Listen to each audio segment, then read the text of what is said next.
All right, reviewing the new DynaTrap insect trap, and it doesn't use the old electrocution method that I knew when I was a kid. They used to zap them. They used to be huge ones back then. They were monstrously big.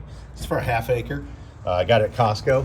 There it is. It's hanging right now, and it's about 20 feet away from my door. It says keeps about 20 feet away from people, but man, I got mosquito and bug problems out here and flies and everything else. I've got to put it close.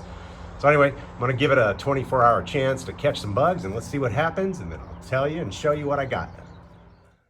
And it also comes with 2 extra bulbs. Okay, it's been a little over 24 hours. It's about 31 hours since I hung it up. And we're gonna take it apart and see what we caught. So here we go. Okay, so power's off now. And Lily, you just hold the bottom and turn the upper portion up here to the right as you hold this bottom portion here, and boom, it'll come right off.